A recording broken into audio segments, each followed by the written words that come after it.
Some people are born into lives where nothing remarkable is expected of them. They enter the world quietly as if their existence is meant to blend into the background. Jang Yeong-sil was one of those people. Or at least that's how his story began.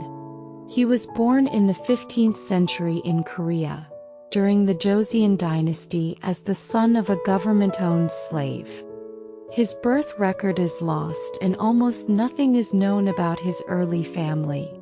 But one thing survived through history, the belief that this boy had hands unlike anyone else's. When other children played, he examined things. A broken wheel.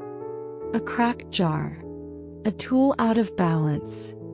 He understood these objects instinctively, as if his hands could sense how things were meant to fit together.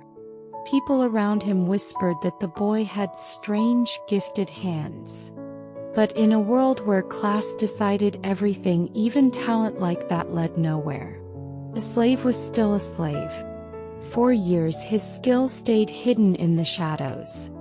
No teacher guided him. No master trained him. He simply learned by watching. By touching. By repairing whatever he could find in the workshop where he labored. And then unexpectedly a turning point arrived, quiet and ordinary on the surface, but powerful enough to rewrite his future. One day while he was fixing a complicated piece of equipment, several government officials happened to pass by. They watched the young man align gears with ease, solve mechanical problems without sketches, and handle tools as if they were part of his own body. Impressed, they reported what they saw to King Sejong, one of the most forward-thinking rulers in Korean history. Sejong believed deeply in science, knowledge, and the idea that talent should not be wasted, even if it came from the lowest rung of society. When he heard about a slave with the mind of an engineer, he gave a simple order: "Bring him to me." Talent must not be ignored because of birth. That decision changed everything. When Jang Yeong-sil stood before the king, he was overwhelmed. He had never been allowed to look a nobleman in the eye, let alone a king. Sejong asked him softly, "What can you do?" Jang answered with a bowed head, "I can make things with my hands. Anything. If you allow me to try." The king smiled. And with that he appointed the former slave as an official technician of the royal court. A position that should have been impossible for a man of his class. Yet Sejong saw something in him that others had overlooked. Soon afterward, the king gave him a task that would shape his entire career. To build instruments that could help the kingdom understand the movement of the sun, moon, and stars. In a nation where farming determined survival, knowing time and weather meant protecting the people. This was not just science, it was a matter of life. Jang Yeong-sil threw himself into the work. At night he climbed to the palace courtyard to watch the sky shift above him. He measured shadows. He observed the angle of light. He studied the flow of water, the strength of wood, the balance of metal. Every observation became part of something greater forming quietly in his mind. His first major creation was a public sundial. Rather than a complex instrument hidden inside the palace, he designed a simple, clear device that ordinary citizens could use to tell time. Before this, most common people had no reliable way to know the hour of the day. But Jang Yeong-sil changed that.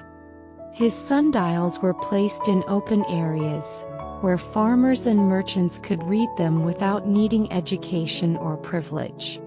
For the first time in Korean history, time belonged to everyone. King Sejong praised him often, noting his achievements in the royal records. But Jang Yeong-sil did not stop there.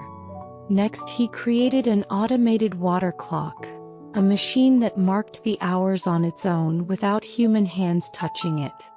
Inside its structure, water moved steadily from one chamber to another, lifting small iron balls that dropped at precisely calculated moments to strike bells and drums. In an age long before electricity or modern machinery, this was astonishing, a fully self-operating device in the early 1400s, a level of engineering that even some stronger nations could not match. King Sejong visited this clock repeatedly, proud that such innovation came from his kingdom, and from a man who had once been a slave. And still Jang Yeong-sil kept going. He eventually built an astronomical model that mapped the movements of celestial bodies with stunning accuracy. A system of rings representing the sun, moon, and stars moved in coordinated patterns, reproducing the heavens themselves. To scholars, it offered precise predictions of eclipses and seasonal changes. To farmers, it provided guidance on when to sow seeds and when to harvest. To the king, it symbolized a nation guided not by superstition, but by science and reason. Sejong trusted him so deeply that he repeatedly broke class tradition to promote him. For the king to elevate a former slave was almost unthinkable at the time, and yet Sejong did it without hesitation. He once said, "His talent is not something that can be measured by birth. But every life, even the brightest, eventually encounters a shadow." In 1442, Jang Yeong-sil was ordered to craft a palanquin, the royal carriage used by the king. During a procession, the structure collapsed. Although Sejong was not seriously injured, any failure involving the king's safety was considered a grave matter. Jang Yeong-sil was interrogated. Exact details are lost to history, but records imply he faced severe punishment. And then, the chronicles went silent. His name never appears again. No note of exile. No record of execution. No explanation at all of what became of him. It is as if history closed its pages on him without letting anyone read the final chapter. His disappearance remains one of the quiet mysteries of the Joseon dynasty. Yet what he built, his sundials, his automated clocks, his astronomical instruments, all of it lived on. They helped shape Korea's scientific foundation for centuries to come. Students today still learn his name. Museums still display the machines that once sat beneath those remarkable hands. And historians still speak with admiration about the man who rose from slavery to change his country's understanding of time and the sky. Jang Yeong-sil left no diary, no poems, no dramatic speeches. He left only the precision of his craft and the evidence of his mind. But sometimes, that is the kind of legacy that lasts the longest, humble, steady, and enduring. Thank you for listening. This is Lunabooks.